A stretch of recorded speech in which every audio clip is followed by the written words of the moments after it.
السلام علیکم جی۔ ناول حاصل عزیز کی یہ دوسری قسط ہے۔ حقیقت کے آئینے میں ہر شخص کو مجبور دیکھا ہے، بے گناہوں کو اکثر غم میں چور دیکھا ہے۔ وہی لوگ تھے کہ دنیا جن کے قدموں میں ملی، دنیا میں جن کو دنیا سے دور دیکھا ہے۔ جس دور میں مل جائے بادشاہت درویش کو، اس وقت میں نے وقت کا غرور دیکھا ہے۔ ہر روز دیتا ہے سبق موت کا سب کو، سورج نے قیامت کا منظر ضرور دیکھا ہے۔ حسرت جب جاگتی ہے دل میں دیدار کی، خود میں تڑپتا ہوا دور دیکھا ہے۔ دل بیٹھ سا جاتا ہے زوال کے ڈر سے، جس گھڑی میں نے اپنا عبور دیکھا ہے۔ رات کا اندھیرا ہر سو پھیل چکا تھا، سردیوں کی راتیں تھیں، تمام لوگ اپنے گھروں میں موجود تھے کہ اچانک بادل آپس میں ملنا شروع ہوئے اور پھر زمین پر بارش کی پہلی بوند گری، اور دیکھتے ہی دیکھتے ایک بوند سے شروع ہونے والی بارش طوفانی بارش کا روپ اختیار کر گئی۔ زمین پر موجود مٹی کیچڑ کا روپ دھارنے لگی۔ تیز بارش کے ساتھ گرج چمک کا سلسلہ بھی شروع ہو گیا۔ اس پہر قبرستان میں مکمل تاریکی کا راج تھا۔ بارش کی بوندیں قبروں کی مٹی پر گرتی جذب ہونے لگیں کہ اچانک ایک بار پھر بادل گرجے، آسمان لمحے بھر کو روشن ہوا اور ایک درخت کے نیچے دو قبروں کے قریب کسی وجود کا گمان ہوا۔ آسمان پھر تاریک ہو گیا، دوبارہ بجلی چمکی، بادل گرجے اور آسمان دوبارہ روشن ہوا تو معلوم ہوا کہ وہ وجود گمان نہیں، حقیقت ہے۔ دو قبروں کے درمیان موجود وہ وجود سیاہ رنگ کے کپڑوں میں ملبوس اس سیاہ رات کا حصہ معلوم ہوتا تھا۔ وہ وجود اس وقت بلک بلک کر رو رہا تھا۔ بارش کی بوندیں اس کے چہرے سمیت پورے وجود کو بھگو چکی تھیں۔ اس کے آنسو بارش کے قطروں کا حصہ بن رہے تھے۔ وہ کبھی ایک قبر پر ہاتھ پھیرتا تو کبھی دوسری قبر پر۔ وہ ان دونوں قبروں کی مٹی کو اپنے سینے سے لگاتا پھوٹ پھوٹ کر رو رہا تھا۔ اس پر برستی بارش، سرد رات، چمکتی بجلی کوئی اثر مرتب نہ کر رہے تھے۔ وہ ہر چیز سے بے نیاز بآواز رو رہا تھا۔ اس کے ہر آنسو میں تکلیف تھی، افسوس تھا، ملال تھا، درد تھا اور پچھتاوا تھا۔ وہ اپنے ہاتھوں سے اپنی سوجی ہوئی آنکھوں کو مسلتا دونوں قبروں کے کتبوں کی جانب بڑھ گیا اور باری باری روتے ہوئے ان کتبوں پر لکھے ناموں کو چومنے لگا۔ روتے روتے اس کی ہچکی بند گئی تھی۔ وہ کتبوں کو چومتا دوبارہ قبروں کی جانب آیا اور دائیں جانب موجود قبر کے ساتھ لپٹ گیا۔ وہ مسلسل زاروں کی طرح رو رہا تھا۔ اگر کوئی اسے آج اس حال میں دیکھ لیتا تو وہ کبھی اپنی آنکھوں پر یقین نہ کر پاتا۔ زندگی نے اس وجود کو آسمان سے زمین پر بڑی شدت سے لاپٹکا تھا۔ ایک دم وہ کھانسنے لگا۔ کھانستے ہوئے اس کے منہ سے مایع بہنے لگا۔ اس نے کانپتے ہوئے ہاتھوں سے اپنے کرتے کی جیب سے رومال نکال کر وہ مایع صاف کیا۔ اسے معلوم تھا کہ وہ مایع کچھ اور نہیں بلکہ خون ہے۔ رومال سے اپنا منہ صاف کرتے اس نے رومال کو دوبارہ اپنے کرتے کی جیب میں ڈال دیا۔ اس کے ہاتھ کی اوپری جلد بری طرح جھلسی ہوئی تھی۔ یہ اس کے معمول میں شامل تھا۔ پچھلے 2 ماہ سے ہر رات وہ یہیں اس قبرستان میں گزارتا تھا۔ وہ سورج کے طلوع ہونے سے پہلے ہی واپس چلا جاتا۔ یہاں آ کر اس کے لب مکمل طور پر سل جاتے۔ صرف آنکھوں کو اجازت ہوتی کہ وہ آنسو بہا کر گزرے ہوئے وقت پر ماتم کر سکیں۔ مگر آج کی رات میں کچھ مختلف تھا۔ آج کی رات پچھلی تمام راتوں سے زیادہ تاریک اور طویل تھی، اور تاریک راتوں کے بعد شروع ہونے والے دن بھی اکثر ان راتوں کے زیر اثر تاریک ہی ہوا کرتے ہیں، اور بلا شبہ ہر رات بہت تاریک تھی، بہت تاریک۔ خاموشی کا دور ابھی تک قائم تھا۔ یونیورسٹی سے آ کر احمد صاحب بالکل خاموش ہو چکے تھے۔ انہوں نے نہ صرف سبرینا بلکہ سکینہ بیگم کو بھی مخاطب نہ کیا تھا۔ اسی اثناء میں شام ہو گئی اور رات کے کھانے کا وقت آن پہنچا۔ کھانے کے ٹیبل پر احمد صاحب کا انتظار تھا، جبکہ سبرینا اور سکینہ بیگم اپنی جگہ سنبھال چکی تھیں۔ چند لمحے بعد احمد صاحب بھی آ گئے اور کھانے کا آغاز کیا گیا۔ سکینہ بیگم کو احمد صاحب کی خاموشی پریشان کر رہی تھی۔ انہوں نے سبرینا سے بھی پوچھا تھا، مگر اس نے لا علمی کا اظہار کیا، اسی لیے ابھی کھانے کے ٹیبل پر انہوں نے احمد صاحب کو مخاطب کیا۔ احمد صاحب، کیا ہوا ہے آپ کو؟ میں دوپہر سے دیکھ رہی ہوں، آپ بہت خاموش نظر آ رہے ہیں، سب خیریت تو ہے؟ وہ پریشان لہجے میں گویا ہوئیں۔ کچھ خاص نہیں، بس حقیقت کھل کر سامنے آ گئی ہے۔ اپنے سامنے پڑے گلاس میں پانی ڈالتے انہوں نے اطمینان بھرے انداز میں کہا، مگر سبرینا ان کے کہے گئے الفاظ میں موجود سرد پن کو محسوس کر سکتی تھی۔ کیسی حقیقت؟ سکینہ بیگم نے دوبارہ پوچھا۔ اپنی بیٹی سے پوچھو کہ کون ہے وہ فیضی۔ وہ بات کو ادھر ادھر گھمائے بغیر سیدھا مدعے پر آئے۔ سبرینا کو بے اختیار کھانسی آئی۔ اس نے پاس پڑے گلاس کو منہ سے لگایا۔ کون فیضی؟ سکینہ بیگم شدید الجھن کا شکار تھیں۔ یہ تو ہمیں سبرینا بتائے گی۔ اس بار احمد صاحب سیدھا سبرینا کی جانب دیکھتے ہوئے بولے، جو اپنے حواس بحال کرنے میں مصروف تھی۔ میری یونیورسٹی میں پڑھتا ہے، وہ بمشکل الفاظ ادا کر پائی۔ وہ تو ہم بھی جانتے ہیں، ہمیں وہ بتاؤ جو ہم نہیں جانتے۔ احمد صاحب سخت لہجے میں بولے، وہ باپ تھے۔ سبرینا کا انداز، فیضی کی نظر، وہ ہر شے بھانپ چکے تھے۔ وہ سبرینا کے پاس الفاظ ختم ہو چکے تھے۔ وہ کیا سبرینا؟ جو بات ہے مجھے سچ سچ بتاؤ۔ اس بار ان کی آواز قدرے بلند تھی۔ سکینہ بیگم تو حق تک دونوں باپ بیٹی کی باتیں سن رہی تھیں۔ وہ مجھ سے شادی کرنا چاہتا ہے۔ سبرینا نے ایک ہی سانس میں اپنی بات مکمل کر دی اور فوراً اپنی نظریں جھکا کر سامنے پڑی پلیٹ کو دیکھنے لگی۔ چند لمحے خاموشی کی نظر ہوئے۔ جب کوئی بھی آواز نہ آئی تو سبرینا نے سر اٹھا کر سامنے دیکھا، جہاں دونوں آنکھوں میں حیرانی اور افسوس کے ملے جلے تاثرات لیے دونوں اسی جانب دیکھ رہے تھے۔ اور تم کیا چاہتی ہو؟ احمد صاحب کی آواز میں کوئی تاثر نہ تھا۔ سبرینا خاموش رہی۔ سبرینا، میں نے کچھ پوچھا ہے؟ وہ دوبارہ بلند آواز میں بولے۔ میں بھی یہی چاہتی ہوں۔ سبرینا کے اس اقرار سے احمد صاحب کے دل میں موجود ایک آخری امید بھی دم توڑ گئی۔ اپنی اولاد پر کیا گیا بھروسہ، مان، اعتماد کرچی کرچی ہو گیا۔ وہ فوراً اپنی جگہ چھوڑتے اپنے کمرے کی جانب چلے گئے۔ سبرینا میں اتنی ہمت نہ تھی کہ وہ انہیں آواز دے کر روک سکتی، جبکہ سکینہ بیگم تو حیرت کی تصویر بنی بیٹھی تھیں۔ امی، سبرینا نے انہیں مخاطب کیا۔ انہوں نے اپنا ہاتھ ہوا میں بلند کرتے اسے خاموش رہنے کا کہا۔ افسوس اور دکھ بھری نگاہوں سے اسے دیکھتی وہ بھی ٹیبل چھوڑ کر اس جانب چلی گئیں جہاں کچھ دیر پہلے احمد صاحب گئے تھے، جبکہ ٹیبل پر بیٹھی سبرینا نے ٹیبل پر پڑے کھانے کی جانب دیکھا جس کا ایک لقمہ بھی نہیں لیا گیا تھا۔ وہ اتنے شدید رد عمل کی توقع نہیں رکھتی تھی، مگر اسے ابھی یہ معلوم نہ تھا کہ یہ محض آغاز تھا۔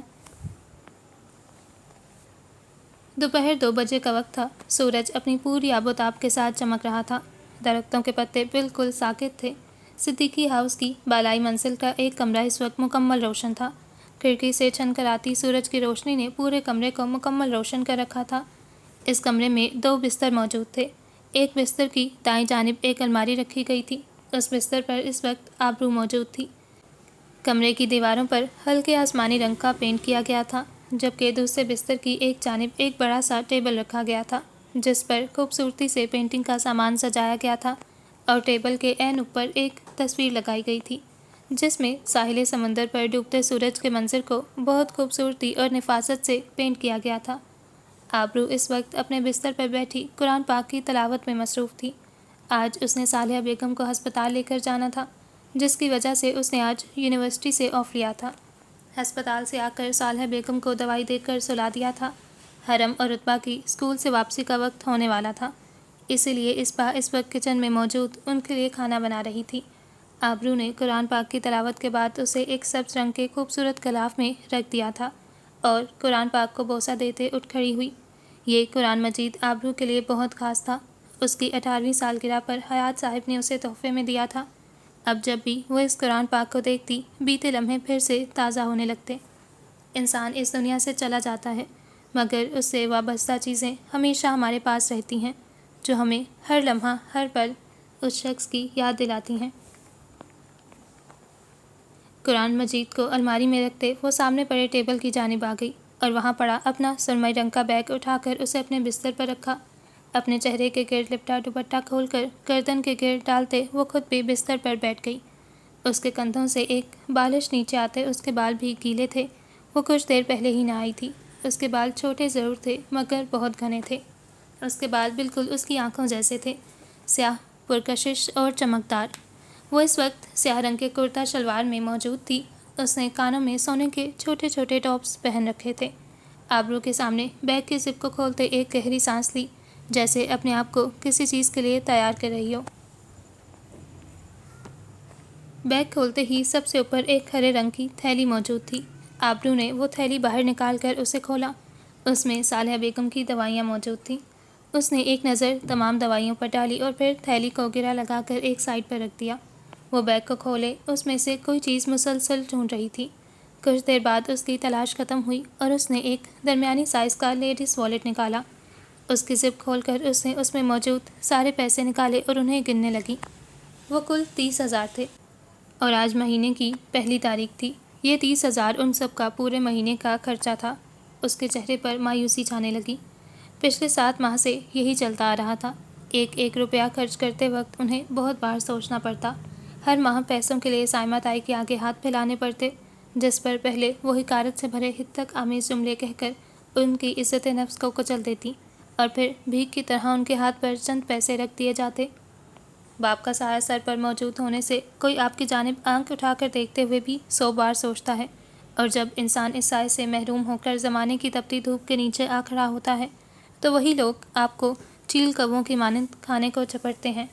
اس نے پیسے دوبارہ والیٹ میں ڈال دیے اور اسے واپس اپنے بیگ میں رکھ کر اس کی زپ بند کرتے اٹھ کھڑی ہوئی۔ بیگ کو واپس اس کی جگہ پر رکھتے ہوئے وہ کمرے سے باہر آ گئی تھی، جہاں اسے حرم چارپائی پر بیٹھی دکھائی دی۔ وہ سر جھکائے نہ جانے کیا سوچ رہی تھی۔ آبرو اس سے چند قدم فاصلے پر کھڑی تھی کہ اچانک حرم نے اپنا چہرہ اٹھایا کہ اس کی جانب دیکھا۔ وہ رو رہی تھی۔ اس کی سوجی ہوئی آنکھیں بہت دیر رونے کی چغلی کھا رہی تھیں۔ وہ رات کو صرف 2 گھنٹے سو پائی تھی۔ روز کی طرح یونیورسٹی کے لیے تیار ہو کر وہ لاؤنج میں آئی۔ وہ کل کے واقعے کے بعد آج چھٹی کر لیتی اگر اینول ایگزامز قریب نہ ہوتے۔ وہ اس وقت ہلکے سبز رنگ کے کپڑوں میں ملبوس تھی، بالوں کا رف سا جوڑا بنا رکھا تھا، جبکہ نیند پوری نہ ہونے کے باعث اس کی آنکھوں میں سرخی نمایاں تھی۔ لاؤنج میں اس کا استقبال خاموشی نے کیا۔ اس نے چاروں اطراف نگاہ دوڑائی۔ سب بالکل رات جیسا تھا، ایک چیز بھی اپنی جگہ سے ادھر ادھر نہ ہوئی تھی۔ اس نے ٹیبل کی جانب قدم بڑھائے تو اسے آج کا اخبار پڑا نظر آیا۔ روزانہ اس کے یونیورسٹی جاتے وقت احمد صاحب یہیں ٹیبل پر موجود روز کا اخبار پڑھتے، خبروں پر تبصرہ کرتے تھے، اور آج وہ اخبار سامنے پڑا تھا۔ یقیناً احمد صاحب اپنے کمرے میں ہی موجود تھے۔ وہ اخبار پر آخری نگاہ ڈالتے باہر کی جانب بڑھ گئی، جہاں سکینہ بیگم پودوں کو پانی دے رہی تھیں۔ اپنے قریب آہٹ کو محسوس کرتے انہوں نے نظر اٹھا کر اس کی جانب دیکھا۔ سبنینا ان نظروں کا تاثر سمجھنے میں ناکام رہی۔ اس سے پہلے کہ وہ کچھ بولتی، سکینہ بیگم آخری پودے کو پانی دے کر اس کے پاس سے گزرتی اندر کی جانب چلی گئیں۔ سبرینا کے لیے یہ سب انتہائی غیر متوقع تھا۔ وہ شدید پریشانی کے عالم میں وہاں اکیلی کھڑی تھی۔ آج تک ایسا نہ ہوا تھا کہ سکینہ بیگم اسے ناشتے کے بغیر یونیورسٹی جانے دیں، مگر آج تو وہ اسے مخاطب بھی نہیں کر رہی تھیں۔ سبرینا نے اپنی کلائی پر پہنی گھڑی کو دیکھا۔ اسے کافی دیر ہو چکی تھی۔ آج پروفیسر ناصر کو اسائنمنٹ جمع کروانا تھا۔ اس نے ایک نظر پیچھے مڑ کر دیکھا، جہاں سکینہ بیگم گلدان پر پڑی دھول صاف کر رہی تھیں۔ اس نے واپسی پر ان دونوں سے بات کرنے کا ارادہ کیا اور قدم اٹھاتی گیٹ عبور کر گئی۔ پیچھے سکینہ بیگم مسلسل اسے ہی نوٹ کر رہی تھیں۔ گیٹ بند ہونے کی آواز پر انہوں نے نظریں اٹھا کر ایک ملامتی نگاہ گیٹ پر ڈالی۔ حرم کیا ہوا ہے؟ کیوں رو رہی ہو؟ اسے روتا دیکھ کر آبرو بھاگ کر اس کے قریب آئی اور اس کو اپنے ساتھ لگاتے پوچھنے لگی، جس کے جواب میں حرم بس آنسو بہاتی رہی۔ حرم، مجھے بتاؤ کیا ہوا ہے؟ آبرو نے اپنا سوال دہرایا۔ میں اب اسکول نہیں جاؤں گی، جس کے جواب میں حرم کی روندھی ہوئی آواز اسے سنائی دی۔ کیوں؟ کیا ہوا ہے؟ کسی نے کچھ کہا ہے کیا؟ اب وہ حرم کا رخ اپنی جانب موڑے اس کا چہرہ اپنے دونوں ہاتھوں میں لیے اس سے پوچھ رہی تھی۔ وشما؟ وہ وشما کا نام لیتی پھر سے رونے لگی۔ کچھ کہا ہے وشما نے؟ بتاؤ مجھے۔ آبرو اس کے کندھوں سے بیگ اتارتے ہوئے بولی، جس پر حرم نے کوئی جواب نہ دیا۔ آبرو اس کا بیگ اتار کر سائڈ پر رکھتی سامنے ٹیبل پر پڑے جگ سے گلاس میں پانی ڈالنے لگی۔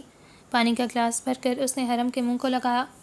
یہ لو، پانی پیو، شاباش، رونا بند کرو۔ وہ اس کو پانی پلاتے ہوئے بولی۔ اب مجھے بتاؤ کیا کہا ہے وشما نے؟ پانی کا گلاس خالی کر کے ٹیبل پر رکھتے ہوئے آبرو پوچھنے لگی۔ وہ کہتی ہے کہ ہم لوگ ہر چیز ان سے مانگتے ہیں، ان کے گھر میں رہتے ہیں۔ وہ لمحے بھر کر رکی۔ اس نے میری سب دوستوں کو بتایا کہ میں اس کے کپڑے پہنتی ہوں، اس کی استعمال کی ہوئی چیزیں بعد میں وہ مجھے دے دیتی ہے، اور حرم کے آنسو ایک بار پھر بہنے لگے، جبکہ آبرو اب خاموش و ساکت نظروں سے اسے دیکھ رہی تھی۔ اور ہم ہر وقت ان سے پیسے مانگتے رہتے ہیں۔ آپی، میری ساری دوستیں میرا مذاق اڑاتی ہیں۔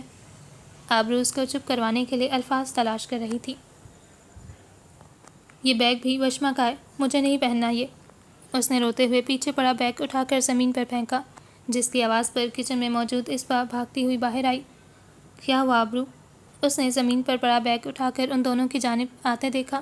حرم کا چہرہ آبرو کی طرف جھک کے پشت اسبا کی جانب تھی، اس لیے وہ حرم کا چہرہ نہیں دیکھ پائی۔ کچھ نہیں اسبا، تم امی کا خیال رکھنا، میں بھی آتی ہوں۔ آؤ حرم۔ وہ حرم کا ہاتھ تھامے دروازہ عبور کرتی سیڑھیوں کی جانب بڑھنے لگی، جہاں اسے سامنے سے آتی رتبہ دکھائی دی۔ وہ رتبہ کو ایک نظر دیکھتے حرم کو ساتھ لیے سیڑھیاں اترتی نیچے چلی گئی۔ رتبہ نے دروازے میں کھڑی اسبا سے اپنے آئیبرو اچکاتے ہوئے پوچھا کہ کیا ہوا ہے، جس پر اسبا نے کندھے اچکاتے ہوئے لا علمی کا اظہار کیا۔ آبرو جیسے ہی لاؤنج میں داخل ہوئی تو اسے سامنے صوفے پر اسکول یونیفارم میں موجود وشما اور پاس کھڑی سائمہ تائی نظر آئیں۔ تم اس وقت یہاں، خیر تو ہے؟ سائمہ تائی، جو وشما کا اسکول بیگ پکڑے کھڑی تھیں، اس کو دیکھتے ہوئے پوچھنے لگیں، جبکہ صوفے پر پرسکون انداز میں بیٹھی وشما جوس کا گھونٹ گھونٹ حلق میں اتار رہی تھی۔ تائی جان، مجھے وشما سے بات کرنی ہے۔ آبرو نے وشما پر ایک غصیلی نگاہ ڈالتے ہوئے کہا، ابھی وہ تھکی ہوئی آئی ہے اسکول سے، شام کو آنا، ابھی جاؤ۔ سائمہ تائی نے بیزاری سے کہا، تائی جان آپ وشما سے پوچھیں، یہ اسکول میں حرم کے دوستوں سے کیا بات کرتی ہے، انہیں حرم کے بارے میں کیا کیا بولتی رہتی ہے۔ آبرو سائمہ تائی کا رویہ نظر انداز کرتے ہوئے بولی، ایسا کیا کہہ دیا وشما نے جو تم یوں لڑنے پہنچ گئی ہو؟ وہ نخوت سے بولتی بیگ کو واپس صوفے پر رکھ چکی تھی۔ ان کی اس بات پر آبرو نے حرم کی بتائی ہوئی تمام باتیں انہیں بتائیں۔ تو اس میں اتنا غصہ کرنے والی کیا بات ہے؟ جھوٹ تھوڑی نہ کہا ہے وشما نے، جو کہا ہے سچ کہا ہے۔ یہ بات کہہ کر سائمہ تائی نے وشما کی ماں ہونے کا ثبوت دیا تھا۔ تو تائی جان، ہمیں یہاں لانے والے بھی آپ ہی لوگ ہیں، ہمارا گھر آپ لوگوں نے ہی بکوایا ہے، اور اب ہمیں تھوڑے سے پیسے دے کر آپ ہم پر احسان نہیں کر رہے۔ ہمارے گھر کو بیچنے کے بعد اس کی ساری رقم آپ ہی لوگوں کے پاس آئی ہے۔ آبرو تمام لحاظ بالائے طاق رکھتی ہوئی بولی، وہ تمہارا جھونپڑی نما گھر، قیمت ہی کیا تھی اس کی، اور تم لوگوں کو یہاں آئے اتنے مہینے ہو چکے ہیں، کسی چیز کی کمی نہیں ہونے دی ہم نے تمہیں، اور تم لوگ ہمارے ٹکڑوں پر پل کر ہمیں ہی آنکھیں دکھا رہے ہو۔ سائمہ تائی کے لہجے میں حقارت ہی حقارت تھی۔ اور اگر تمہیں اتنی ہی تکلیف ہے بی بی تو جاؤ کماؤ خود اور جان چھوڑو ہماری۔ وہ حدت آمیز لہجے میں بولی، فکر مت کریں تائی جان، ایک دن آپ کی ایک ایک پائی آپ کو واپس نہ لوٹائی تو میرا نام آبرو نہیں۔ وہ مزید ایک لمحہ وہاں نہیں رکی، کیونکہ باتوں سے آج تک نہ کوئی کچھ کر سکا ہے نہ وہ کر سکتی تھی۔ اسے ان باتوں کا جواب اپنے عمل سے دینا تھا، اور عمل کے صحیح وقت کے لیے اسے ابھی انتظار کرنا تھا، ایک طویل انتظار۔ اب کیا ہوگا فیضی؟ وہ مسلسل آنسو بہاتے ہوئے بول رہی تھی۔ اس کے آنسو اس کے رخسار کو مکمل طور پر بھگو چکے تھے۔ یونیورسٹی پہنچتے ہی وہ سیدھا فیضی کے پاس آئی تھی اور سارا معاملہ اس کے گوش گزار کیا، جس پر فیضی مسلسل خاموش بیٹھا اس کی بات سن رہا تھا۔ تم پہلے رونا بند کرو سبرینا، رونے سے معاملہ حل تو نہیں ہو جائے گا۔ اسے مسلسل روتا دیکھ کر وہ بولا، مگر فیضی۔ وہ ایک بار پھر رونے لگی۔ سبرینا، میری بات سنو، پہلے رونا بند کرو، پھر ہم مل کر اس معاملے کا حل ڈھونڈتے ہیں۔ وہ کافی پریشان دکھائی دے رہا تھا، مگر اس وقت سبرینا کو چپ کروانا ضروری تھا۔ فیضی، فیضی، تم اپنے گھر والوں سے بات کرو۔ سبرینا نے اپنے آنسو صاف کرتے ہوئے کہا، کون سی بات؟ فیضی نے چونک کر کہا، یہی ہماری شادی کی بات۔ سبرینا نے اس کی جانب دیکھتے ہوئے کہا، سبرینا کیا ہو گیا، کیسی باتیں کر رہی ہو؟ فیضی لہجے میں حیرانی لیے بولا، فیضی میری بات مان لو، اس مسئلے کا حل یہی ہے کہ تم اپنے گھر والوں سے بات کرو۔ سبرینا کے لہجے میں پریشانی ہی پریشانی تھی، رو رو کر اس کی ناک سرخ ہو چکی تھی۔ سبرینا، یہ بھی ناممکن ہے۔ اس کے لہجے میں اس بار کوئی تاثر نہ تھا، جو سبرینا سمجھنے سے قاصر تھی۔ کیوں ناممکن ہے؟ سبرینا نے سوال کیا۔ سبرینا دیکھو، میں کیسے ایک دم جا کر انہیں یہ سب بتا سکتا ہوں؟ وہ متفکر انداز میں بولا۔ کیوں نہیں بتا سکتے؟ سبرینا نے دوبارہ سوال کیا۔ سبرینا، میری ابھی ڈگری مکمل نہیں ہوئی، میرے پاس کوئی نوکری نہیں ہے، میں خود اپنی ضروریات کے لیے اپنے گھر والوں کا محتاج ہوں، میں کیسے؟ کیا مطلب ہے اس بات کا فیضی؟ یعنی تم اپنے گھر والوں کو ہمارے متعلق ہر معاملے سے لا علم رکھنا چاہتے ہو؟ سبرینا اس کی بات سختی سے کاٹتے ہوئے بولی، میں نے ایسا کب کہا ہے سبرینا؟ میرا مطلب صرف یہ ہے کہ ابھی مناسب وقت نہیں ہے، ایک بار میری ڈگری مکمل ہو جائے، میں اپنے پاؤں پر کھڑا ہو جاؤں، پھر میں خود ان سے بات کروں گا۔ مگر فیضی، اس کی آنکھیں ایک بار پھر آنسوؤں سے بھرنے لگیں۔ تم فکر مت کرو سبرینا، میں ہوں نا، میں کچھ کرتا ہوں، تم پریشان مت ہو۔ وہ اس کو دوبارہ رونے کی تیاری پکڑتے دیکھ کر بولا، مگر فیضی، ابو مجھ سے بات نہیں کر رہے، امی میری طرف دیکھ بھی نہیں رہیں۔ وہ دوبارہ رونے لگی۔ تم فکر مت کرو، سب ٹھیک ہو جائے گا، وقتی غصہ ہے، آخر تم ان کی اکلوتی اولاد ہو، کب تک تم سے ناراض رہ سکتے ہیں وہ اس کو تسلی دیتا ہوا بولا۔ آج تم گھر جا کر ان سے پھر بات کرو، میں بھی کوشش کرتا ہوں کوئی حل ڈھونڈنے کی، وہ دوبارہ بولا، جس کے جواب میں سبرینا نے محض اسبات میں سر ہلایا۔ فیضی نے پاس پڑی بوتل سے گلاس میں پانی ڈال کر گلاس سبرینا کی جانب بڑھایا، جسے دیکھتے سبرینا نے نظر اٹھا کر فیضی کی جانب دیکھا، جس کی بھوری آنکھیں اس وقت اسے تسلی اور دلاسا دے رہی تھیں۔ سبرینا نے ہاتھ بڑھا کر گلاس پکڑا اور اپنے لبوں سے لگایا۔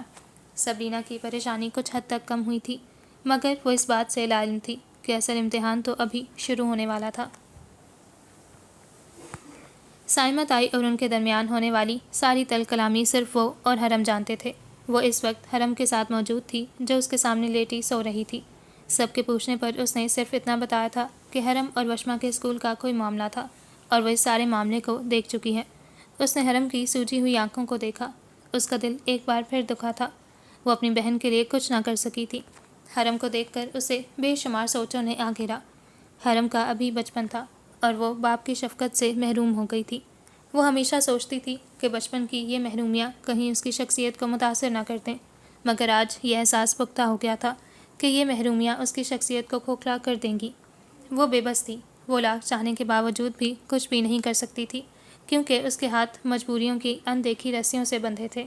سائمہ تائی سے اسے کسی قسم کی کوئی امید بھی نہ تھی، مگر وہ کچھ حد تک تایا جان کی لاپرواہی پر حیران ہوئی تھی۔ مگر اب آہستہ آہستہ اس کو ان سب چیزوں کی عادت ہونے لگی تھی۔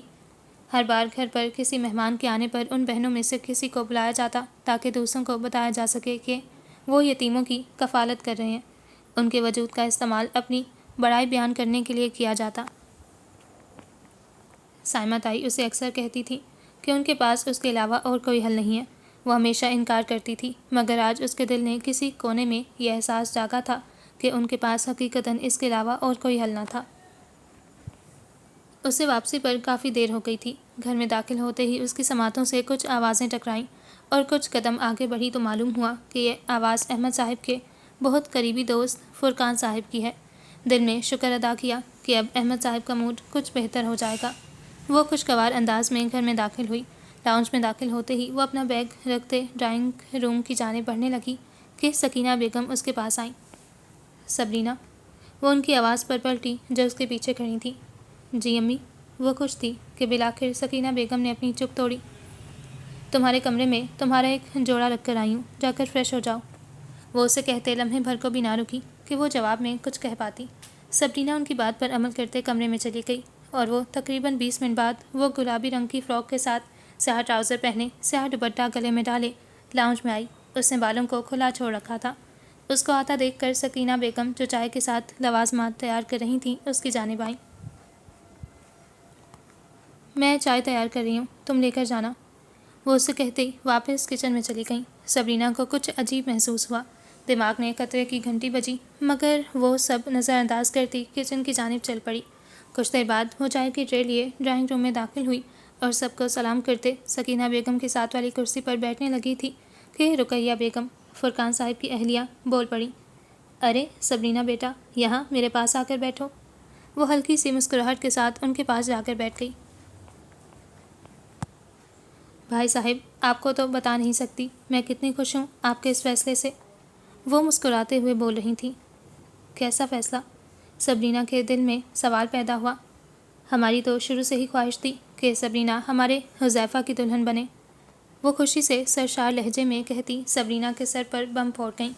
سبرینا نے چونک کر پہلے احمد صاحب کی جانب دیکھا جو سبرینا کی طرف متوجہ نہ تھے، پھر دور بیٹھی سکینہ بیگم کی جانب دیکھا جو اسے ہی دیکھ رہی تھیں اور نظروں ہی نظروں میں خاموش رہنے کی تنبیہ کر رہی تھیں۔ آج آپ کی بات سن کر میرے تو دل کا ارمان پورا ہو گیا، وہ سبرینا کا ہاتھ اپنے دونوں ہاتھوں کے درمیان لیتی ہوئی بولی۔ سبرینا تو بس حق تک ان سب کی باتیں سن رہی تھی، اس کے تو وہم و گمان میں بھی نہ تھا کہ صبح کی خاموشی اس طوفان کی آمد کی خبر دے رہی تھی۔ ہم سبرینا کو اپنی بہو نہیں بلکہ اپنی بیٹی بنا کر لے جائیں گے، اس بار فرقان صاحب بولے۔ سبرینا کا ضبط جواب دے گیا۔ وہ نرمی سے اپنا ہاتھ رقیہ بیگم سے چھڑواتی معذرت کرتی ڈرائنگ روم سے باہر کی جانب چلی گئی۔ لگتا ہے شرما گئی ہے، رقیہ بیگم نے سامنے پڑی پلیٹ میں سے ایک سموسہ اپنی پلیٹ میں رکھتے ہوئے کہا، جس کے جواب میں سکینہ بیگم بمشکل مسکرائیں۔ بھائی صاحب، آپ بھی لینا، سکینہ بیگم نے سبرینا کی حرکت کی جانب سے ان کا دھیان ہٹانے کو کہا۔ جی بھابھی۔ وہ مسکراتے ہوئے سامنے پڑی پلیٹ میں سے ایک بسکٹ اٹھانے لگے۔ میرا خیال ہے فرقان، ہمیں منگنی کی بجائے شادی کی ہی تاریخ طے کرنی چاہیے، کیونکہ بچے تو دیکھے بھالے ہیں، پھر دیر کیوں کی جائے؟ احمد صاحب فرقان صاحب کو مخاطب کرتے ہوئے بولے۔ بالکل، وہ لمحے بھر کر رکے۔ کیوں نہ ہم اس مہینے کی آخری تاریخیں رکھ لیں، کیونکہ حذیفہ اگلے ماہ دبئی واپس چلا جائے گا۔ اگر شادی ہو جائے گی تو وہ سبرینا کے کاغذات بھی بآسانی بنوا لے گا۔ وہ احمد صاحب سے پوچھنے لگے۔ مجھے کوئی اعتراض نہیں، احمد صاحب جواباً مدھم سا مسکراتے ہوئے بولے۔ بہت بہت مبارک ہو بھابھی۔ رقیہ بیگم اپنی جگہ سے اٹھتی سکینہ بیگم کے پاس جا کر انہیں گلے لگاتے ہوئے بولی، میں مٹھائی لے کر آتی ہوں۔ سکینہ بیگم ان سے الگ ہوتی کچن کی جانب چلی گئیں، جہاں لاؤنج سے گزرتے ان کی نگاہ سبرینا کے کمرے کے بند دروازے پر پڑی۔ وہ افسوس سے نفی میں سر ہلاتی کچن کی جانب چلی گئیں۔ لاشاری ولا اس وقت سورج کی روشنی میں چمک رہا تھا۔ سفید پتھر پر پڑتی سورج کی کرنیں اسے مزید پرکشش بنا رہی تھیں۔ گیٹ کے سامنے رکھی کرسی پر اس وقت گل خان بیٹھا اونگ رہا تھا۔ کب اس کی آنکھ لگی اسے معلوم نہ ہو سکا۔ کچھ دیر بعد ایک سفید چمچماتی گاڑی بالکل اس کے سامنے آ کھڑی ہوئی۔ اس کی نیند اتنی گہری ہو گئی تھی کہ وہ اس گاڑی کی آواز پر بھی نہیں جاگا۔ گاڑی کی ڈرائیونگ سیٹ پر موجود ڈرائیور گاڑی سے اترا اور جلدی سے گاڑی کا پچھلا دروازہ کھولا۔ دروازہ کھلتے ہی گاڑی میں موجود فائقہ لاشاری باہر آئیں۔ وہ اس وقت ہلکے اور گہرے نیلے رنگ کے امتزاج کی ساڑھی میں موجود تھیں۔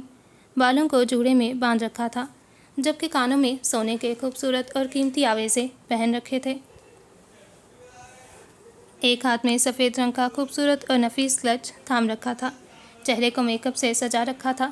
وہ اس وقت اپنی دوست کے گھر سے آ رہی تھیں۔ دوپہر کا 1 بجنے کو تھا۔ سامنے سوئے ہوئے گل خان پر نظر پڑتے ہی انہوں نے ڈرائیور سے اسے جگانے کو کہا۔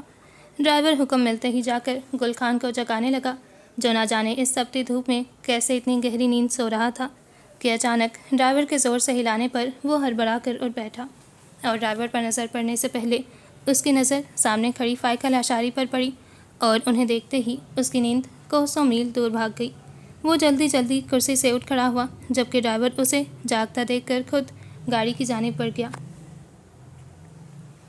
سلام بی بی جی، وہ مؤدبانہ انداز میں آنکھیں مسلتا ہوا بولا۔ وعلیکم السلام گل خان، مجھے بتا دیا ہوتا میں تمہارے لیے یہاں بستر لگوا دیتی، یوں کرسی پر سونا بہت مشکل ہوتا ہوگا۔ فائقہ بیگم طنزیہ انداز میں بولی۔ نہیں بی بی جی، وہ بس پتہ ہی نہیں چلا کب آنکھ لگ گئی۔ گل خان رنگے ہاتھوں پکڑا گیا تھا، اس لیے اب جھوٹ بولنے کا کوئی فائدہ نہ تھا، سو سر جھکائے سچ بولنے لگا۔ کوئی بات نہیں، آنکھ لگانے کی ہی تو تنخواہ ملتی ہے تمہیں۔ فائقہ بیگم یہ بولتی ایک قدم آگے آئیں۔ نہیں بی بی جی، معاف کر دیں، غلطی ہو گئی، آئندہ نہیں ہوگا۔ گل خان کا سر مزید جھک گیا۔ فکر مت کرو، جب اس بار تمہیں تمہاری تنخواہ نہیں ملے گی نا تو دوبارہ تم سے یہ غلطی بھی نہیں ہوگی، فائقہ بیگم سخت لہجے میں کہتی اندر کی جانب بڑھ گئیں۔ ان کی بات پر گل خان کا جھکا سر ایک دم اٹھا اور وہ تیزی سے فائقہ بیگم کے پیچھے بھاگا۔ بی بی جی معاف کر دیں، بی بی جی آئندہ ایسی غلطی کبھی نہیں ہوگی۔ گل خان اب ہاتھ جوڑے ان کے ساتھ ساتھ چل رہا تھا۔ اگر تم نے ایک قدم بھی اور بڑھایا گل خان تو سزا کم نہیں ہوگی بلکہ مزید اضافہ ہو جائے گا، وہ غصے سے چلائیں۔ ان کی آواز لاؤنج میں موجود صابرہ اور قدسیہ تک بھی پہنچ گئی تھی، جو مزے سے باتوں میں مصروف تھیں۔ فائقہ بیگم کی آواز سنتے ہی فوراً اپنی جگہ چھوڑ کر اٹھ کھڑی ہوئیں۔ فائقہ لاشاری تیز تیز قدم بڑھاتی لاؤنج میں داخل ہوئیں۔ سامنے صابرہ اور قدسیہ ہاتھ باندھے کھڑی نظر آئیں۔ سلام بی بی جی، دونوں نے ایک ساتھ سلام کیا۔ وعلیکم السلام، صابرہ میرے لیے فوراً فریش جوس لے کر آؤ۔ وہ سلام کا جواب دیتے ساتھ صابرہ کو جوس کا کہتی لاؤنج میں پڑے صوفے کی طرف بڑھنے لگیں۔ قدسیہ تم میرے پاس آؤ۔ قدسیہ جو صابرہ کے ساتھ کچن میں جانے لگی تھی، فائقہ بیگم کی آواز سنتے ہی ان کی جانب آ گئی۔ جی بی بی جی۔ وہ صوفے پر بیٹھی فائقہ بیگم کے پاس ہاتھ باندھے کھڑی تھی۔ کھانا تیار ہو گیا؟ انہوں نے اپنا کلچ کھولتے مصروف انداز میں سوال پوچھا۔ جی بی بی جی، کھانا تیار ہے۔ اور کمروں کی صفائی؟ دوبارہ سوال پوچھا۔ جی۔ اس بار قدسیہ کی آواز سنتے ہی انہوں نے اس کی جانب دیکھا۔ کیا جی لگا رکھی ہے، کمروں کی صفائی ہوئی ہے یا نہیں؟ وہ غصے سے بول رہی تھیں۔ بی بی جی صرف شہریار صاحب کا کمرہ رہ گیا، باقی سب کی صفائی ہو گئی ہے، قدسیہ دھیمی آواز میں بولی۔ کیا مطلب؟ آدھا گھنٹہ رہ گیا شہری کے آنے میں اور اس کا کمرہ ابھی تک صاف نہیں کیا؟ صبح 8 بجے سے کیا کر رہے ہو تم لوگ؟ ہاں، فوراً دفع ہو جاؤ یہاں سے اور 10 منٹ میں کمرہ صاف کر کے واپس پہنچو۔ فائقہ بیگم غصے سے چلا رہی تھیں۔ ان کی آواز اس قدر بلند تھی کہ قدسیہ کام کر رہ گئی اور فوراً وہاں سے چلی گئی۔ آنے دو آج فیاض کو، دیکھنا تم سب کا کیا حشر کرواتی ہوں، اوقات بھول گئے ہو سب اپنی۔ فائقہ لاشاری حدت آمیز لہجے میں بولی۔ قدسیہ کے جاتے ہی انہوں نے کلچ سے اپنا موبائل فون نکالا اور ایک نمبر ڈائل کرنے لگیں۔ دوسری جانب سے کال مسلسل مصروف آ رہی تھی۔ 5 منٹ تک بار بار کال ملا کر وہ جھنجھلا گئیں اور میسج ٹائپ کرنے لگیں۔ اتنی دیر میں صابرہ جوس لے کر آ گئی۔ بی بی جی جوس۔ اس کے ہاتھ سے جوس کا گلاس لیتے فائقہ بیگم نے اپنا موبائل ایک جانب رکھ دیا کہ اچانک ان کی نظر سائڈ سے گزرتی قدسیہ پر پڑی، جو ہاتھ میں سگریٹ کی خالی ڈبیاں اور ایش ٹرے لے جا رہی تھی۔ ادھر آؤ قدسیہ، انہوں نے جوس کا گلاس منہ کو لگاتے اسے بلایا۔ فائقہ بیگم کی آواز سنتے ہی وہ ان کے پاس آ گئی۔ تم نے شاہزین کا کمرہ بھی صاف نہیں کیا تھا؟ اس کے قریب آتے ہی وہ پوچھنے لگیں۔ نہیں بی بی جی، وہ تو میں نے سب سے پہلے صاف کر دیا تھا، قدسیہ وضاحت دیتی ہوئی بولی۔ تو پھر یہ سب کہاں سے لا رہی ہو؟ وہ اس کے ہاتھ میں موجود سگریٹ کی خالی ڈبیوں اور ایش ٹرے کی جانب اشارہ کرتے ہوئے بولی۔ جی یہ تو شہریار صاحب کے کمرے سے لائی ہوں۔ قدسیہ کی بات سنتے فائقہ لاشاری نے چونک کر اس کی جانب دیکھا۔ کیا کہا تم نے؟ وہ دوبارہ پوچھنے لگیں، گویا انہیں سننے میں کوئی غلطی ہوئی ہو۔ بی بی جی یہ شہریار صاحب کے کمرے سے لائی ہوں۔ قدسیہ نے اپنی بات دہرائی اور اپنی آواز ذرا اونچی رکھی تاکہ اس بار فائقہ لاشاری کو سننے میں دشواری نہ ہو۔ یہ سب تم شہری کے کمرے سے لا رہی ہو؟ انہیں ابھی تک یقین نہیں آیا تھا۔ قدسیہ نے بولنے کے بجائے اس بات میں سر ہلا کر ان کی بات کی تصدیق کی۔ فائقہ لاشاری شدید شوق میں تھیں۔ ان کا چھوٹا بیٹا جو ابھی صرف 9 کلاس میں تھا سگریٹ نوشی کرنے لگا تھا۔ ان کے ذہن میں مختلف سوال ابھرنے لگے۔ آخر شہری کب سے سگریٹ پی رہا تھا اور انہیں معلوم کیوں نہ ہو سکا؟ وہ کیسے اتنی بے خبر تھی؟ ان کا دماغ شدید الجھن کا شکار ہونے لگا۔ ان کی سماعتوں سے گاڑی کے ہارن کی آواز ٹکرائی، جسے سنتے وہ ہوش میں آئیں۔ سر کے اشارے سے پاس کھڑی قدسیہ کو جانے کا کہا اور ہاتھ میں پکڑا گلاس جس میں ابھی جوس موجود تھا ٹیبل پہ رکھتی باہر کی جانب چل پڑی، کیونکہ وہ گاڑی کے ہارن سے پہچان چکی تھی کہ آنے والا کوئی اور نہیں بلکہ شاہزین لاشاری ہے۔ اس نے کمرے میں پہنچتے ہی کمرے کا دروازہ بند کیا اور اپنا دوپٹہ کھینچنے کے انداز میں گردن سے علیحدہ کرتے بیڈ پر پٹک دیا۔ اسے یہ امید ہرگز نہیں تھی۔ نہیں، میں یہ نہیں ہونے دوں گی۔ وہ دونوں ہاتھوں کی مٹھیاں بھینچتے بیڈ پر بیٹھی اپنا سر نفی میں ہلا رہی تھی۔ ابو میرے ساتھ ایسا کیسے کر سکتے ہیں؟ وہ خود سے سوال کرتی بولی۔ یہ میری زندگی ہے، مجھے پورا حق ہے اسے اپنی مرضی سے گزارنے کا۔ اس کے اندر کی ضدی اور سر پھری لڑکی بیدار ہوئی۔ میں ایسا نہیں ہونے دوں گی، ہرگز نہیں۔ وہ نفی میں سر ہلاتی اٹھی اور ادھر ادھر نگاہ دوڑاتی اپنا موبائل تلاش کرنے لگی۔ وہ مسلسل فیضی کو فون ملا رہی تھی مگر اس کا فون مسلسل بن جا رہا تھا۔ اس نے غصے سے موبائل بیڈ پر پھینکا اور ڈریسنگ ٹیبل کے سامنے جاتے اپنا آپ آئینے میں دیکھا۔ کیا وہ اس قابل تھی کہ اس کے ساتھ یہ سلوک کیا جائے؟ اس نے ایسا کیا کیا تھا جو اس کو یوں سزا دی جا رہی تھی؟ وہ اپنی زندگی جینے کا پورا حق رکھتی تھی، اپنی پسند ناپسند بتانے کا اسے پورا حق تھا۔ اس نے کوئی غلط قدم تو نہیں اٹھایا تھا جو یوں اس کی زندگی کا اتنا بڑا فیصلہ بغیر اس کی مرضی جانے کر دیا گیا تھا۔ ایسا نہ تھا کہ وہ حذیفہ کو نہیں جانتی تھی یا اسے اس رشتے پر کوئی اعتراض تھا۔ وہ حذیفہ کو بچپن سے جانتی تھی، وہ اس کا اچھا دوست تھا۔ اگر فیضی اس کی زندگی میں نہ آتا تو وہ کبھی حذیفہ سے شادی سے انکار نہ کرتی، مگر اب معاملہ محبت کا تھا۔ حذیفہ اس کا دوست تھا، محبت نہیں، اور سبرینا کبھی اپنی محبت کا ایسا انجام نہیں چاہتی تھی۔ سبرینا نے اپنے آنسو صاف کیے جو اس کی پلکوں کی بار توڑتے اس کے رخسار بھگو رہے تھے۔ اپنا سر اٹھا کر اپنے بال جوڑے میں قید کرتے اس نے مہمانوں کے جاتے ہی احمد صاحب اور سکینہ بیگم سے 2 ٹوک بات کرنے کا فیصلہ کیا۔ سامنے کا منظر بہت خوبصورت تھا۔ شاہزین لاشاری بہت محبت سے شہریار لاشاری کے بگڑے بال سوار کر اس کی گال تھپ تھپا رہا تھا، مگر یہ منظر فائقہ لاشاری کو خوبصورت نہیں بدصورت لگ رہا تھا، کیونکہ ان کے دل و دماغ پر اس وقت صرف کچھ دیر پہلے دیکھے گئے سگریٹ کے ڈبے سوار تھے۔ وہ سرد نگاہوں سے سامنے سے آتے ہوئے اپنے دونوں جگر گوشوں کو دیکھ رہی تھیں۔ سفید رنگ کی شرٹ کے ساتھ نیلی جینس پہنے، بالوں کو پونی میں باندھے شاہزین لاشاری یونیفارم میں موجود شہریار لاشاری کے ساتھ ان کی جانب چلتا آ رہا تھا۔ اس نے ہاتھوں میں ہمیشہ کی طرح بینڈز پہن رکھے تھے، گریبان ہمیشہ کی طرح کھلا۔ اس نے گردن میں مردانہ چین پہن رکھی تھی جو شاید نئی تھی یا فائقہ لاشاری کو نئی معلوم ہو رہی تھی، کیونکہ انہوں نے یہ چین پہلی بار شاہزین لاشاری کو پہنے دیکھا تھا۔ وہ انہی سوچوں میں گم تھی کہ وہ دونوں ان کے قریب آ گئے اور شاہزین نے ان کے چہرے کے سامنے ہاتھ ہلایا۔ ہیلو موم، ہیلو، کہاں دیکھ رہی ہیں؟ وہ ان کو مسلسل سامنے دیکھ کر پوچھنے لگا۔ اس کی آواز پر فائقہ بیگم ہوش میں آئی، مگر اپنی جگہ پر ہی کھڑی رہیں، جبکہ دونوں بھائی جا کر صوفوں پر بیٹھ گئے۔ موم آ جائیں، ڈیڈ نہیں آیا ابھی۔ شاہزین انہیں مسلسل وہیں کھڑا دیکھ کر شرارت سے بولا۔ اس کی بات پر فائقہ بیگم کے غصے کو مزید ہوا مل گئی، اور وہ تیز تیز قدم اٹھاتی ان دونوں کے قریب آئیں، جہاں وہ دونوں ایک ہی صوفے پر بیٹھے باتوں میں مصروف تھے۔ انہوں نے قدسیہ کی جانب دیکھا، جو کچن کے دروازے پر کھڑی انہیں ہی دیکھ رہی تھی۔ فائقہ بیگم نے اسے آنکھوں سے ہی اشارہ کیا، جس پر وہ فوراً سر ہلاتی کچن میں چلی گئی، اور کچھ دیر بعد واپس آئی تو اس کے ہاتھ میں وہی سگریٹ کے ڈبے موجود تھے۔ وہ چلتی ہوئی فائقہ بیگم کے قریب آئی۔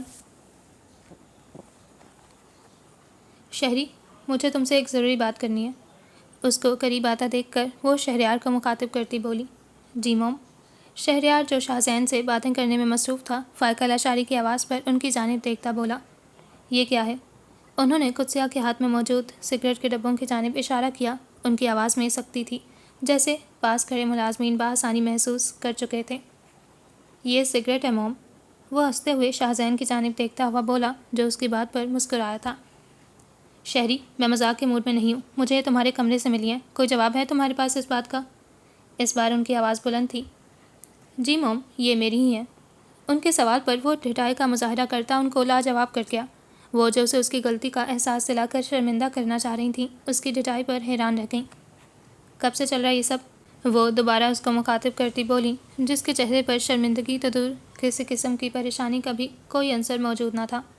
موم، کیا ہو گیا آپ کو؟ چھوڑیں اس بات کو، یوں چھوٹی چھوٹی باتوں پر ہائپر مت ہوا کریں۔ اس بار شہریار کی بجائے شاہزین بولا۔ چھوٹی بات؟ شاہزین، تمہیں یہ چھوٹی بات لگ رہی ہے؟ عمر کیا ہے ابھی اس کی، جو یہ اس طرح؟ موم، میں اب چھوٹا نہیں ہوں، بڑا ہو گیا ہوں۔ کیوں برو؟ ان کی بات ابھی مکمل نہ ہوئی تھی کہ شہریار ان کی بات کاٹتا ہوا بولا۔ یس موم، ہی از گرون اپ ناؤ۔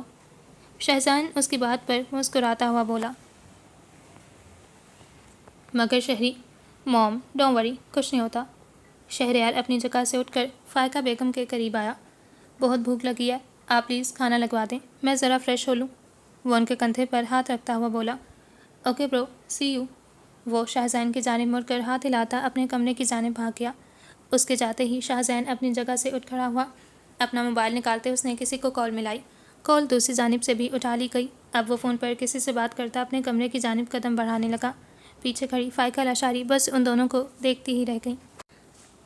مہمانوں کو رخصت کرتے ہی احمد صاحب اور سکینہ بیگم واپس اپنے کاموں میں مصروف ہو گئے۔ ان کے چہرے بالکل سرد تھے، ان کے چہروں پر کسی قسم کا کوئی تاثر تلاش کرنے پر بھی نہ ملتا تھا۔ سکینہ بیگم برتن سمیٹنے لگیں، جبکہ احمد صاحب اپنی اینک اٹھاتے پاس پڑی کتاب کا مطالعہ کرنے لگے۔ ابھی پہلا صفحہ مکمل ہوا تھا کہ ان کی نظر سامنے سے آتی سبرینہ پر پڑی، جس کی آنکھیں واضح طور پر رونے کی چغلی کھا رہی تھیں۔ ان کا دل کسی نے زور سے مٹھی میں دبایا۔ وہ ان کی اکلوتی اور لاڈلی اولاد تھی۔ اس کی آنکھوں میں آنسو وہ کیسے برداشت کر سکتے تھے؟ مگر اس بار انہیں اپنے آپ کو مضبوط بنانا تھا، اپنی اولاد کو بھٹکنے سے بچانا تھا۔ سبرینہ ان سے چند قدم فاصلے پر آ کر رک گئی، مگر خاموش رہی۔ شاید وہ ان کے متوجہ ہونے کی منتظر تھی۔ اسے اس جانب آتا دیکھ کر سکینہ بیگم بھی اس کے پیچھے آئی تھیں۔ ابو، مجھے آپ سے بات کرنی ہے۔ کافی دیر انتظار کرنے پر بھی جب وہ اس کی جانب متوجہ نہ ہوئے تو وہ ضبط کھوتے بولی۔ اس کی آواز پر احمد صاحب نے نگاہ اٹھا کر اس کی جانب دیکھا۔ یہ نگاہیں ان کی بیٹی کی نگاہیں تو نہ تھیں، جن میں وہ ہمیشہ اپنے لیے محبت، مان، عزت و احترام دیکھتے آئے تھے، بلکہ آج ان آنکھوں میں بغاوت جھلک رہی تھی۔ یہ آپ نے کیا کیا ہے ابو؟ وہ رندی ہوئی آواز میں بولی۔ کیا کیا ہے میں نے؟ وہ اس کی بات پر کتاب بند کرتے بولے۔ یہ رشتہ، وہ بے ربط لہجے میں بولی۔ ہماری بیٹی کی اب شادی کی عمر ہو گئی ہے، وہ خود شادی کرنا چاہتی ہے، اس لیے ہم نے اس کی یہ خواہش پوری کی ہے بس، اور تو کچھ نہیں کیا۔ وہ کتاب ایک جانب رکھتے اٹھ کھڑے ہوئے۔ اب وہ سبرینہ کے بالکل سامنے کھڑے تھے۔ ابو، آپ سب جانتے ہوئے ایسا کیسے کر سکتے ہیں؟ اس بار اس کی آواز میں ناراضگی تھی، جیسے کوئی بچہ اپنی ضد پوری نہ ہونے پر ناراضگی کا اظہار کرتا ہے۔ اس کی آنکھوں سے آنسو ایک بار پھر بہنے لگے۔ جس طرح تم ہماری آنکھوں میں دھول جھونک سکتی ہو، بالکل اسی طرح۔ احمد صاحب اس کی آنکھوں میں آنکھیں ڈالے ایک ایک لفظ چبا کر بولے۔ مگر ابو، آپ ایک بار ہم نے تم سے تمہاری مرضی نہیں پوچھی، فیصلہ کیا ہے اور اس فیصلے سے انکار کی کوئی گنجائش نہیں۔ وہ سخت لہجے میں اس کی بات کاٹتے ہوئے بولے۔ سبرینا کی آنکھوں سے بہتے آنسو ایک دم تھم گئے۔ اس کے چہرے پر شوق تھا، حیرانی تھی۔ اس کی زندگی کا اتنا بڑا فیصلہ اور انکار کی کوئی گنجائش نہیں۔ اس سے پہلے کہ وہ مزید کچھ سوچتی، اس کی سماعتوں سے احمد صاحب کی آواز ٹکرائی۔ سکینہ، اسے سمجھا دینا کہ اگر یہ لاسٹ سیمسٹر کے پیپر دینا چاہتی ہے تو ہمارے فیصلے پر رضامند ہو جائے، ورنہ کل سے اس کا گھر سے نکلنا مکمل طور پر بند۔ وہ یہ کہتے ہوئے سبرینا کے پاس سے گزرے۔ ابھی وہ چند قدم ہی چلے تھے کہ ان کے کانوں میں سبرینا کے منہ سے نکلنے والے الفاظ ٹکرائے، جو الفاظ کم کوڑے زیادہ محسوس ہو رہے تھے۔ میں ہرگز یہ شادی نہیں کروں گی۔ اس کی آواز میں بغاوت تھی، ضد تھی، خود سری تھی۔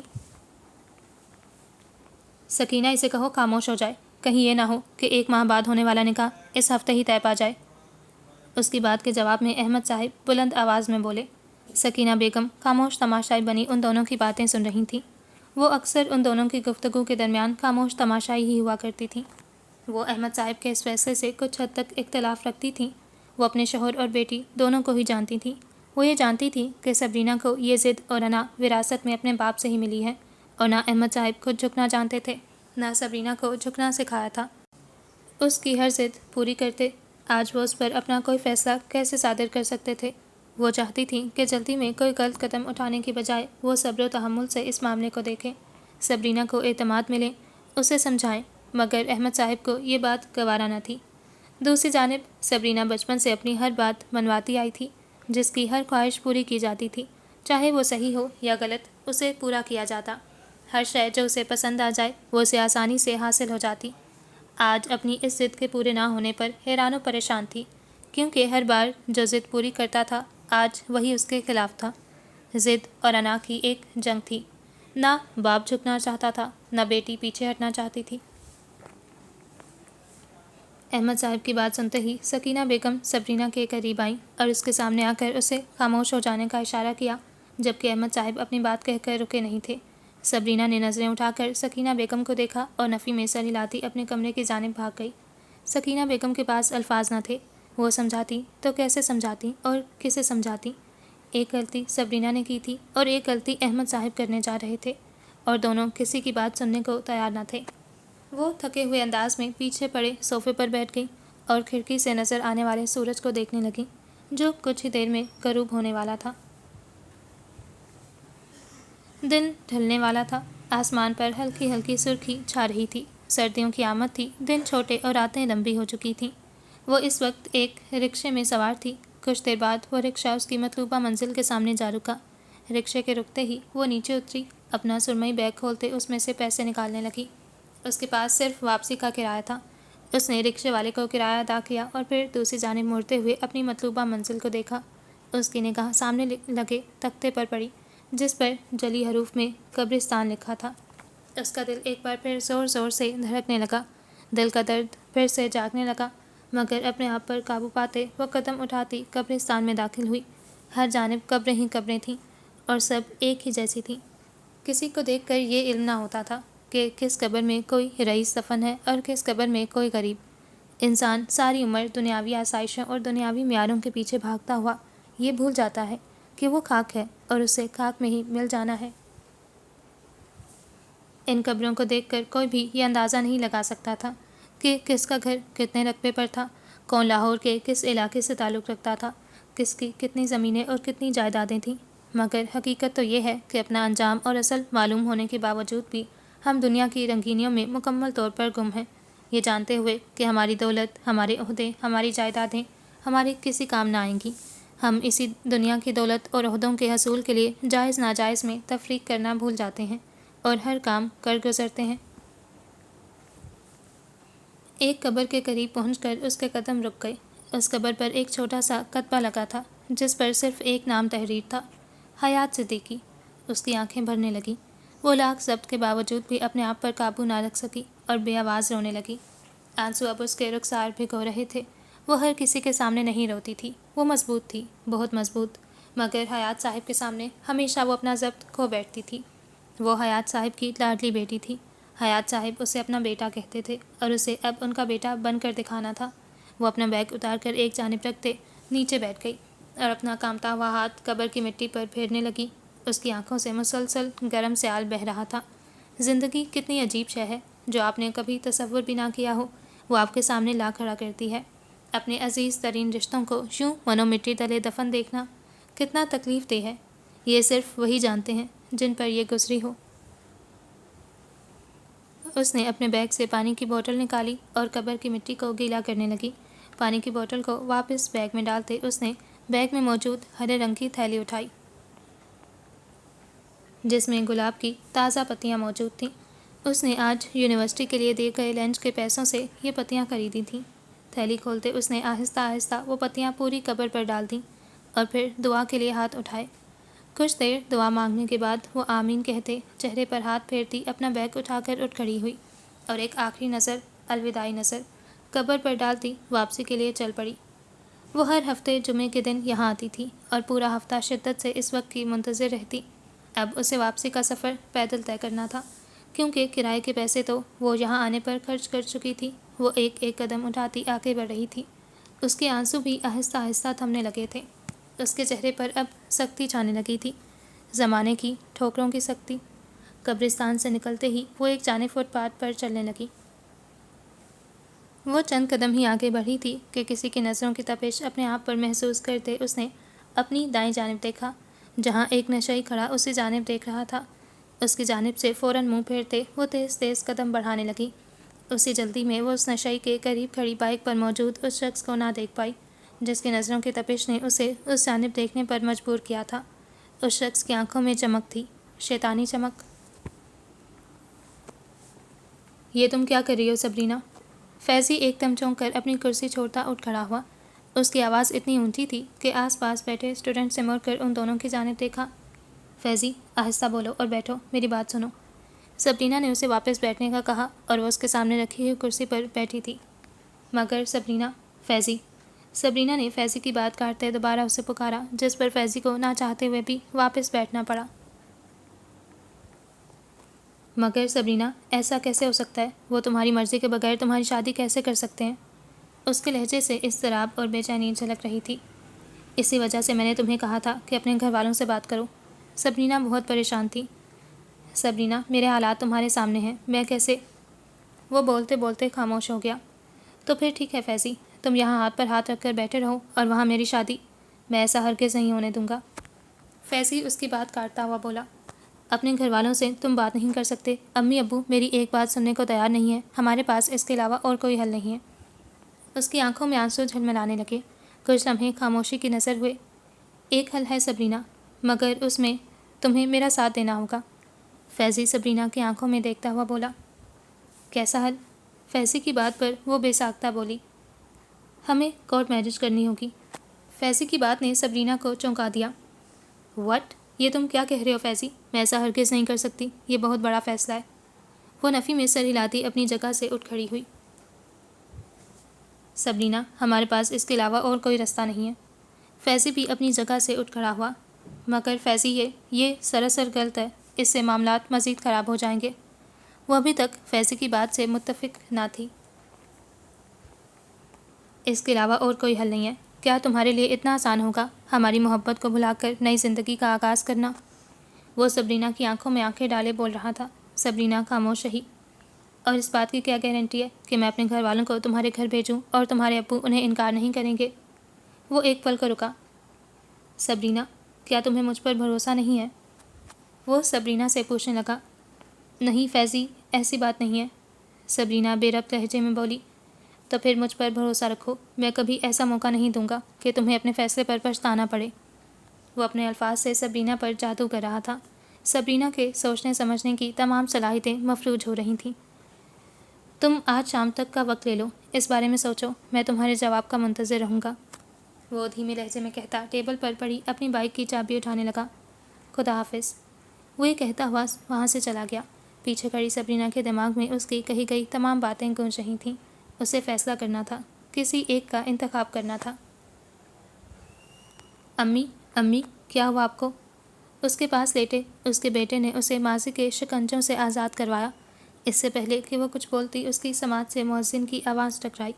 اس نے بے ساختہ سامنے لگی گھڑی کو دیکھا جو صبح کے 6 بجا رہی تھی۔ آج پھر ایک رات ماضی کی تلخ یادوں کی نظر ہو گئی تھی۔ امی، آپ کیوں رو رہی ہیں؟ اس کا بیٹا اس کے چہرے پر اپنے ننھے ہاتھ پھیرتا بول رہا تھا۔ نہیں میرا بچہ، میں رو نہیں رہی۔ وہ اپنے آنسو صاف کرتی اٹھ بیٹھی۔ آپ کو کہیں پین ہو رہا ہے کیا؟ وہ متفکر لہجے میں دوبارہ بولا۔ اس کی اتنی فکر پر سبرینہ کی آنکھیں پھر سے بھرنے لگیں۔ اس نے اپنے بیٹے کو اپنے ساتھ لگایا۔ نہیں میرا بچہ، میں بالکل ٹھیک ہوں، مجھے کچھ نہیں ہوا۔ وہ اس کو اپنے ساتھ لگائے اس کے سر پر ہاتھ پھیرنے لگی۔ ویٹ، میں آپ کے لیے پانی لاتا ہوں۔ وہ فوراً سبرینہ سے الگ ہوتا بیڈ سے نیچے اترا اور بنا جوتا پہنے کچن کی جانب بھاگا۔ سبرینہ اسے دیکھتی رہ گئی۔ وہ اس کی کل کائنات تھا، اس کا دنیا میں موجود واحد رشتہ، اور وہی اس کے جینے کی وجہ تھا۔ وہ آج زندہ تھی تو صرف اپنی بیٹے کے لیے۔ آبرو کو گھر پہنچنے میں کافی دیر ہو گئی تھی۔ اس کے دائیں پاؤں کا جوتا بیچ راستے میں ٹوٹ گیا تھا، جس کی وجہ سے 30 منٹ کا راستہ 1 گھنٹے میں طے ہوا تھا۔ گھر کے سامنے پہنچتے ہی اس نے زور زور سے دروازہ کھٹکھٹایا۔ کچھ دیر بعد دروازہ کھلا اور اسے سامنے عماد کھڑا دکھائی دیا۔ یقیناً دروازہ کھولنے والا وہی تھا۔ وہ ایک سرسری نگاہ اس پر ڈالتی دائیں جانب موجود سیڑھیوں کی جانب بڑھنے لگی۔ ابھی اس نے دوسری سیڑھی پر قدم ہی رکھا تھا کہ وہ ایک دم لڑکھڑائی۔ اس کے پاؤں میں موجود ٹوٹے ہوئے جوتے کے 2 حصے ہو چکے تھے۔ وہ بہت مشکل سے پورا راستہ اپنے جوتے کو گھسیٹتے ہوئے آئی تھی۔ ارے سنبھل کر!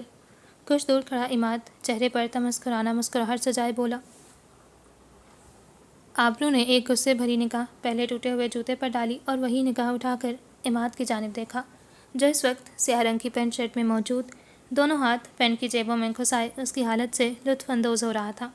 آبرو نے اپنا ٹوٹا ہوا جوتا اپنے ہاتھ میں اٹھایا اور تیز تیز سیڑھیاں چڑھنے لگی، جبکہ پیچھے کھڑا عماد اسے تب تک دیکھتا رہا جب تک وہ اس کی نظروں سے اوجھل نہیں ہو گئی۔ اس کی نظروں میں چمک تھی، شیطانی چمک۔ آبرو پہلے ہی بہت تھک چکی تھی، اوپر سے اس کی ٹوٹی ہوئی چپل نے اسے اور تھکا دیا تھا۔ وہ کس طرح اس جوتے کو گھسیٹ گھسیٹ کر گھر پہنچی تھی، صرف وہی جانتی تھی۔ اس کے چہرے سے تھکان واضح تھی، اس کا چور چور دکھ رہا تھا، اوپر سے بھوک سے اس کا برا حال تھا۔ اس نے صبح کے ناشتے کے بعد ایک لقمہ بھی نہیں کھایا تھا۔ وہ ایک ہاتھ میں ٹوٹا ہوا جوتا لیے آخری سیڑھی عبور کرتی آگے بڑھنے لگی۔ اسے سامنے سے آتا دیکھ کر لاؤنج میں بیٹھی اسبا اس کی جانب آئی۔ آبرو نے اسے اپنی جانب آتا دیکھ کر کندھے پر لٹکا اپنا سرمئی بیگ اتار کر اسے پکڑایا اور پاس پڑے صوفے پر گرنے کے انداز میں بیٹھ گئی۔ اپنے ہاتھ میں پکڑا جوتا اس نے صوفے کی ایک جانب رکھ دیا۔ السلام علیکم، وہ مدھم آواز میں بولی۔ وعلیکم السلام، جوتے کو کیا ہوا؟ سامنے چارپائی پر بیٹھی رتبہ نے مٹر کے دانے نکال کر پلیٹ میں ڈالتے ہوئے پوچھا۔ کیا مطلب کیا ہوا ہے؟ نظر نہیں آ رہا، ٹوٹ گیا ہے، آبرو غصے میں بولی۔ اچھا، اب اس کا غصہ مجھ پر تو مت نکالو، رتبہ پلیٹ سے مٹر کا ایک دانہ اٹھا کر اپنے منہ میں ڈالتے ہوئے بولی۔ اس سے پہلے کہ آبرو اس کی بات کا جواب دیتی، اسبا نے آبرو کو مخاطب کیا۔ اسے چھوڑو، آبرو یہ بتاؤ آج اتنی دیر کیوں ہو گئی آنے میں؟ اسی کی وجہ سے ہوئی ہے دیر، آبرو نے ٹوٹے ہوئے جوتے کی جانب دیکھتے ہوئے کہا۔ مگر تمہیں کون سا پیدل آنا تھا جو جوتے کے ٹوٹ جانے سے کوئی مسئلہ ہوتا؟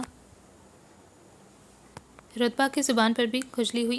رتبہ کی اس بات پر اسبا نے سوالیہ نظروں سے آبرو کی جانب دیکھا، جیسے اس سے رتبہ کے سوال کا جواب مانگ رہی ہو۔